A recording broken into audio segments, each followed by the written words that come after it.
Hallo, heute zeige ich euch ein typisches Beispiel für eine Extremwertaufgabe. Wir sollen das Rechteck mit der maximalen Fläche unter einer Kurve und zur x-Achse finden. Also, wir haben den Graphen gegeben einer Funktion. Ich wähle mal hier eine achsensymmetrische Parabel minus x² plus 5. Und jetzt sollen wir hier darunter ein Rechteck einpassen. Wir sehen, die rechte obere Ecke, die liegt jetzt genau auf dem Funktionsgraphen drauf.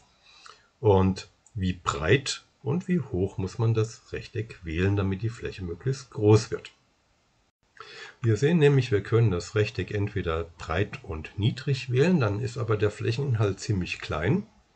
Oder irgendwo in der Mitte, dann ist der Flächeninhalt wieder groß.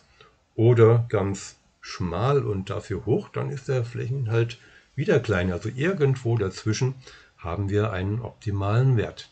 Und dafür wollen wir jetzt die Breite und die Höhe des Rechtecks berechnen. Diesen Aufgabentyp nennt man Extremwertaufgabe oder Extremalproblem, weil wir die Aufgabe haben, dass hier eine Fläche maximal werden soll. Und das Vorgehen bei Extremwertaufgaben ist wie folgt. Wir wählen zuerst eine Hauptbedingung. Die Hauptbedingung gibt an, was maximal werden soll. Wir sehen ja in der Aufgabe, das Rechteck soll die maximale Fläche bekommen.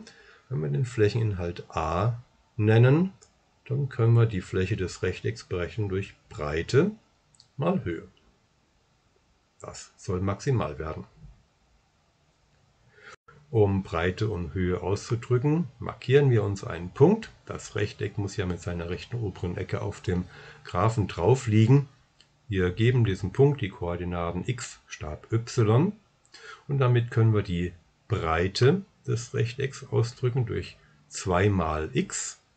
Wenn x hier die Koordinate dieses Punktes ist, die Breite 2 mal x und die Höhe des Rechtecks ist genau die y-Koordinate dieses Punkts.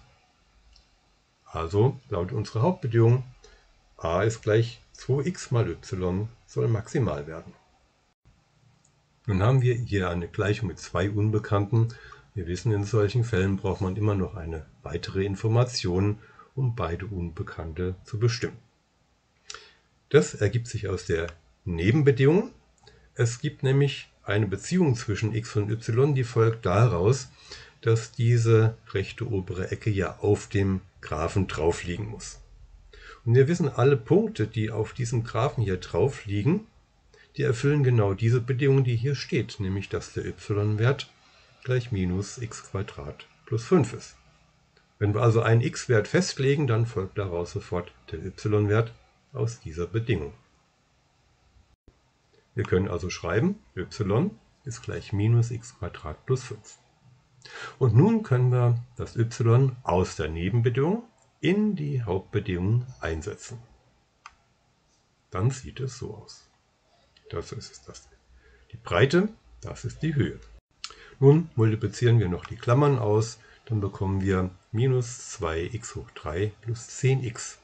Und wir sehen, das ist eine Funktion, die nur noch das x enthält und mit der wir uns den Flächeninhalt ausrechnen können. Also unser Flächeninhalt a ist jetzt eine Funktion, die nur noch von x abhängt und die wir so berechnen können.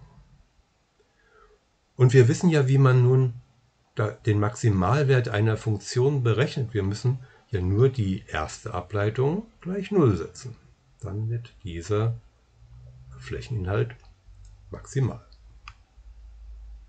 Also bilden wir hiervon die erste Ableitung, ergibt minus 6x² plus 10, setzen das gleich 0 und lösen diese quadratische Gleichung nach x auf.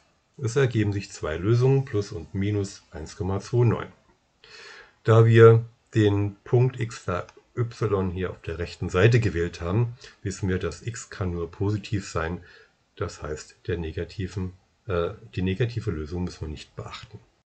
Damit wir auch sicher sind, dass wir hier ein Maximum bekommen des Flächeninhalts und kein Minimum, müssen wir noch die zweite Ableitung prüfen, die hinreichende Bedingung. Die zweite Ableitung hiervon ist minus 12x und für ein Maximum müssen wir den x-Wert in die zweite Ableitung einsetzen. Wenn sie negativ ist, haben wir ein Maximum gefunden. Und tatsächlich. So dass wir also wissen, bei x gleich 1,29, wenn wir den x-Wert hier wählen, dann haben wir eine Breite des Rechtecks von 2x, also 2,58 Längeneinheiten. Und die Höhe ergibt sich, indem wir dieses x in die Funktion einsetzen. Dann bekommen wir unseren y-Wert mit 3,33. Dann haben wir also mit diesen Breiten und Höhen das größtmögliche Rechteck unter dieser Kurve gefunden. Nun zeige ich noch ein weiteres Beispiel. Wir haben hier eine nicht achsensymmetrische Funktion und wollen darunter ein rechtwinkliges Dreieck einpassen. Und zwar so, dass die linke untere Ecke hier fest bei 0 Stab 0 liegt und die obere rechte Ecke, die kann nun hier auf dem Funktionsgraphen entlang wandern. Dadurch wird dieses rechtwinklige Dreieck eben entweder ganz niedrig und breit oder schmal und hoch und irgendwo dazwischen gibt es wieder ein Maximum. Wir markieren uns also wieder einen Punkt x Stab y und sehen, dass wir den Flächeninhalt unseres Dreiecks berechnen können durch die Breite x und die Höhe y, sodass wir nun die Hauptbedingung aufstellen können. Da der Flächeninhalt bei einem rechtwinkligen Dreieck gegeben ist durch 1/2 mal Grundseite mal Höhe, brauchen wir hier den Faktor 1/2. Die Nebenbedingung ergibt sich wieder daraus, dass dieser Punkt auf dem Funktionsgraphen drauf liegt, also ist y gleich x hoch 3 minus 6x² plus 9x. Dann setzen wir das y aus der Nebenbedingung wieder in die Hauptbedingung ein, erhalten unsere Zielfunktion, alles ausmultipliziert sieht es so aus, müssen nun die Zielfunktion ableiten und gleich 0 setzen.